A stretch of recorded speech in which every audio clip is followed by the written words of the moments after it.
국지성 기습폭우로 크고 작은 피해가 반복되고 있습니다. 특히 이번 주 오락가락 급변하는 날씨에 대비가 필요합니다. 장마를 만난 산지 개간 현장 인근은 더 불안한 하루하루를 보내고 있습니다. 민간주도 개발이라 강제할 방법도 없습니다. 기내 음주와 금연객실 흡연 등으로 무리를 빚었던 충북도의회 해외 연수가 중단 선언 넉 달 만에 재개됩니다. 네, 시청자 여러분 안녕하십니까? 계속해서 MBC 뉴스투데이 충북입니다. 기습적인 국지성 폭우에 충북 곳곳에는 연일 크고 작은 피해가 이어지고 있습니다. 특히 이번 한 주는 오락가락 급변하는 날씨에 잘 대비하셔야겠습니다. 보도에 이지현 기자입니다. 새벽 한때 앞이 보이지 않을 정도의 강한 비가 쏟아집니다. 많은 시민들의 새벽잠을 깨울 정도로 천둥 번개도 요란했습니다. 청주 청남대에는 시간당 50mm 이상 쏟아지기도 했습니다. 전날부터 시간당 40mm에 육박한 폭우는 제천 등 충북 북부권도 마찬가지. 충주시 중앙탄면에서는 낙석 20톤이 도로에 쏟아져 4시간 만에 긴급 복구됐고 제천과 옥천 등지에서 나무가 쓰러지고 충주 남한강에서는 30, 40대 2명이 불어난 강물에 고립되는 등 30건 가까운 피해 신고가 접수됐습니다. 폭우로 인해서 출입로가 이제 물에 잠겨 보이지 않는 상황이었고 저희 반대편에 구조대장자 2분과 차량이 고립돼 있던 상황입니다. 이번 주는 내내 비 소식이 있는 데다 곳에 따라 시간당 최대 60mm의 매우 강한 비가 예보돼 있습니다. 잦은 기습폭우에 대비해 충주댐은 오늘부터 수문 개방을 예고했고 대청댐은 수문을 모두 열고 초당 700톤에서 1000톤의 물을 쏟아보내고 있습니다. 이곳 대청댐은 홍수에 대비해 조절을 시작해야 하는 제한 홍수의 수위는 3m가량 남겨두고 있지만 많은 양의 비에 대비해 일찌감치 수문을 열고 방류를 시작했습니다. 다만 이번 구름대 특성상 지역적 편차도 커 비가 내리지 않는 곳에서는 무더위가 이어지겠습니다. 동서로 길이가 길고 남북으로 폭이 좁으면서 강하고 많은 비가 지속적으로 내릴 가능성이 크겠습니다. 다만 강수가 소강 상태를 보이는 곳도 많아 앞으로 발표되는 최신 기상 정보를 참고하시기 바랍니다.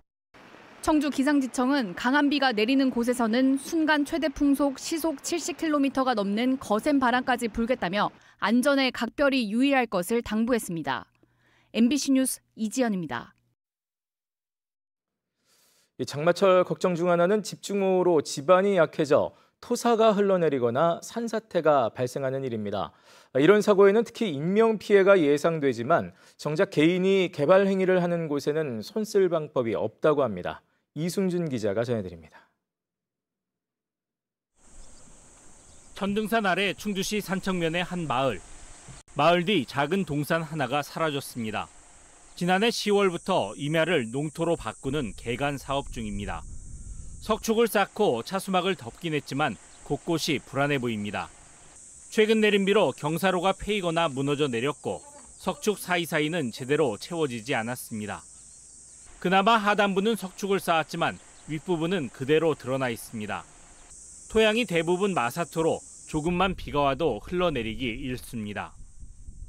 아유, 말이 아니지요. 뭐 이 논밭에 저기 감자를 심었는데 물이 한꺼번에 내달려서 다 썩어가지고 얼마 보내지도 못하고 그랬어요. 바로 아래 민가는 불안한 나날을 보내고 있습니다. 공사 현장과 주택 사이 거리는 1, 2m에 불과할 정도로 사실상 붙어 있습니다. 안전시설이라고는 이 파란색 차수막과 사람 키보다 조금 높은 펜스가 전부입니다. 2만 제곱미터가 넘는 이 일대의 안전을 보장하기에는 턱없이 부족한 시설입니다.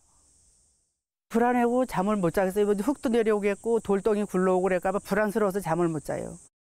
그러나 개인 소유의 땅이라 마땅한 해결책이 없습니다. 충주시에선 봄부터 공사를 서두르고 대책 마련을 요구했지만 강제할 수단도 근거도 없습니다. 인허가 당시 위험이 예상된다는 지적이 있었지만 산지 개간 허가가 난 이상 소유주의 대응만을 기다리는 상황. 불안한 주민의 마음은 타들어갑니다. 충주시청에서 허가를 내줬을 적에는 이만한 물관리 정도, 이 현장 관리 정도는 어느 정도 하실 수 있으리라 믿었던 건데 그게 아니지 않습니까? 3년 전에도 폭우로 피해를 보았던 충주시 산청면. 또다시 폭우가 내린다면 무너져도 이상하지 않을 상황이지만 정작 할 수 있는 것은 없어 애만 태우고 있습니다. MBC 뉴스 이승준입니다. 충북 지역 출생 미신고 영아에 대한 경찰 조사가 이어지고 있습니다.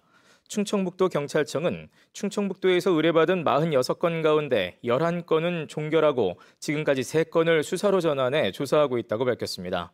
충주에서는 지난 2015년 출산한 여성이 음성애한 보육원 앞에서 외국인 부부에게 정상 절차 없이 아이를 넘긴 혐의로 조사받고 있습니다.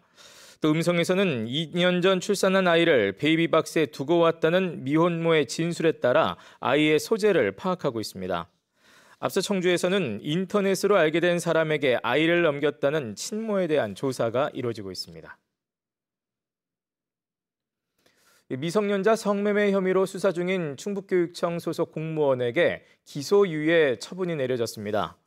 청주지검은 지난해 6월 청주의 한 무인텔에서 미성년자와 성매매한 혐의를 받고 있는 도교육청 소속 공무원에게 성범죄 예방교육 이수를 조건으로 기소유예 처분했습니다. 기소유예는 혐의가 인정되지만 재판에는 넘기지 않는 결정입니다.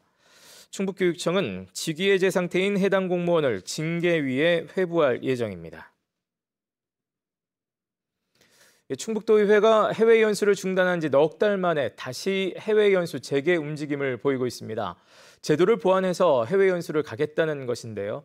그렇게까지 해서 가야 하느냐는 비판의 목소리도 있습니다. 김대훈 기자가 보도합니다. 지난해 7월 문을 연 12대 충북도의회. 해외 연수 예산이 있었지만 지난해에는 다녀오지 않았습니다. 35명 가운데 초선만 26명이어서 소양과 자질을 갖춘 뒤에 연수를 가겠다는 게 이유였습니다. 그리고 지난 2월 많은 준비 끝에 첫 상임위가 해외 연수를 떠났습니다. 하지만 출발하는 비행기 안에서 박지원 도의원이 음주 추태 논란을 일으켰고 아직 연수를 떠나지 않은 나머지 4개 상임위는 위약금을 물어가며 일정을 전면 취소했습니다.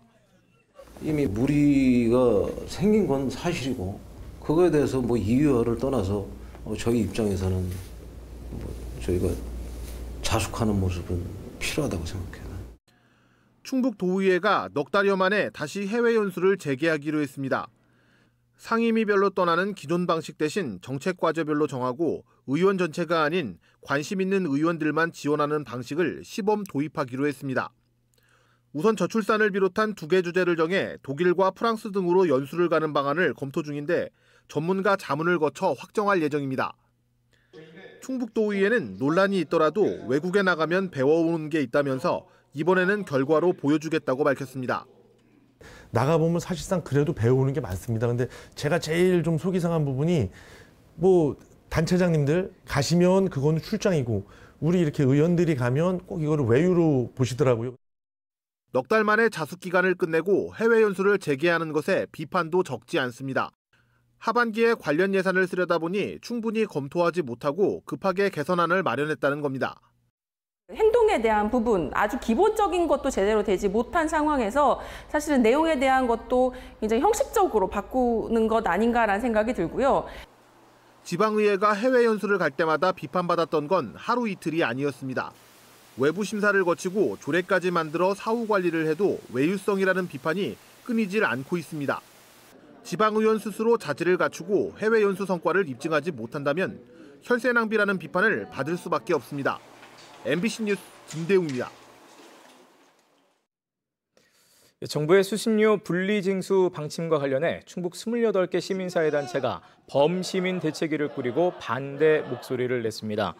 범시민대책위원회는 KBS 청주총국에서 기자회견을 열고 충분한 사회적 논의 없이 수신료 분리징수가 추진되고 있다며 공영방송 등 언론 전반을 길들이려는 시도라고 주장했습니다.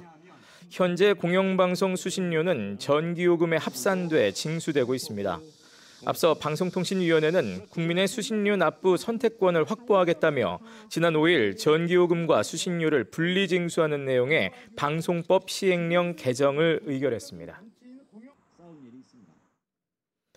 음성 LNG 발전소 송전선로 계획에 반발하는 충주시 신림면 주민들이 국민권익위에 민원을 제기하고 입지선정위원회의 재구성을 요청했습니다.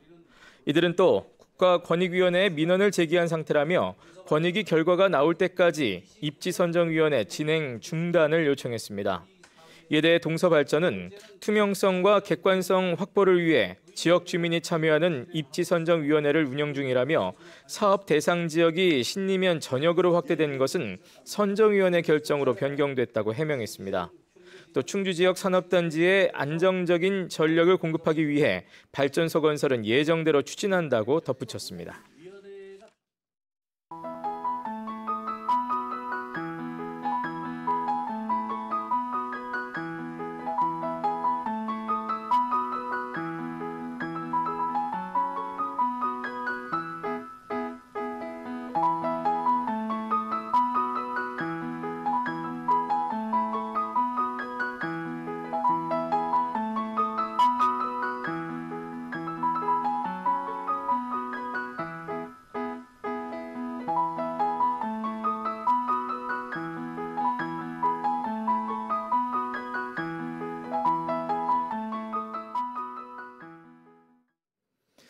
경로당 노래방기기 사업에 개입해 보조금을 부당 수령한 혐의로 기소된 전직 영동군 의원이 징역형을 선고받았습니다.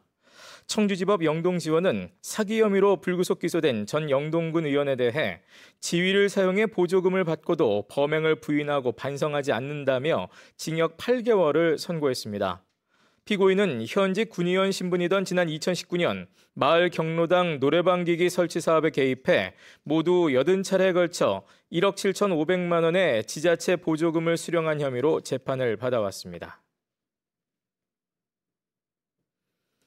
청주시 오창읍 후길이 소각장 설치를 둘러싼 논란이 대법원의 최종 판단을 받게 됐습니다. 청주시의회 이영신 의원은 대법원 특별일부가 오창읍 소각장 불허 처분을 둘러싼 소송 사건에 대한 심리 불속행 도과를 결정하고 본격 심리를 진행하기로 했다고 밝혔습니다. 심리 불속행 도과는 기각시킬 수 있는 기간이 지나 계속 심리를 이어가는 것입니다. 앞서 이영신 시의원은 오창읍 후길이 소각장 관련 소송에서 청주시가 2심에서 패소하자 대법원에 보조 참가를 신청해 소송 당사자로 참여하고 있습니다. 청주공항과 경기도 동탄을 이을 수도권 내륙선 광역철도의 사전 타당성 조사 기간이 반년 연장됐습니다. 진천구는 제4차 국가철도망 구축계획 선도 사업인 충청권 광역철도 등 일부의 사전 타당성 조사가 마무리되지 않아 비선도 사업인 수도권 내륙선 조사 기간도 연말까지 수년됐다고 밝혔습니다. 이에 따라 연말쯤 사전 타당성 조사가 마무리되면 예비 타당성 조사와 기본계획 수립, 또 실시 설계 등을 거쳐 오는 2028년쯤 착공이 가능할 것으로 진천구는 기대하고 있습니다. 진천군의 건의로 제4차 국가철도망 구축계획에 반영된 수도권 내륙선 광역철도는 청주공항과 충북혁신도시, 경기 안성과 동탄까지 총 연장 78.8km의 철로로 사업비 2조 2,500억 원 규모입니다. 충청북도교육청이 교육계 갈등을 공론화로 풀어갈 공론화위원회를 결성합니다. 도교육청은 사안이 첨예한 교육 현안을 법적 다툼 없이 해결하기 위해 도의회와 법원 등 외부 전문가가 참여하는 공론화위원회를 전국 최초로 구성한다고 밝혔습니다. 공론화위원회는 학생과 학부모, 교직원 대상 설문조사와 토론회 등을 거쳐 학교폭력과 교권 침해 등 각종 갈등 사안에 대해 구체적인 조정안을 마련하게 됩니다. 결과는 백서로 제작해 오는 11월 발표할 예정입니다. 제천시가 민선 8기 공약 사업인 공공산후조리원 건립에 착수했습니다. 제천시는 하소동 의림여중 인근에 70억 원을 들여 연면적 1,300제곱미터의 공공산후조리원을 건립하기로 하고 현재 설계를 진행하고 있습니다. 제천 공공산후조리원에는 모자동실 13개와 영유아실, 프로그램실, 식당 등이 들어서게 됩니다.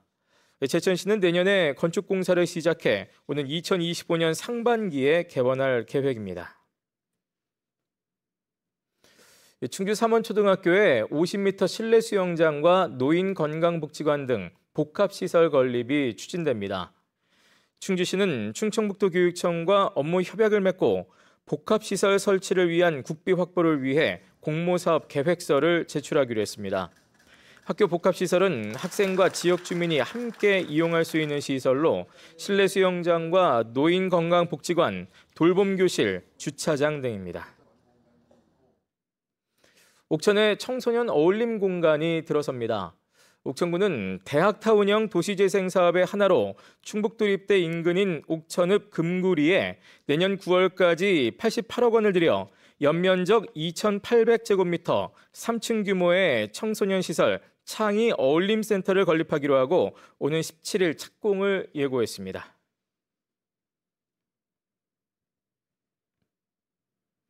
네, 뉴스투데이 충북이었습니다. 고맙습니다.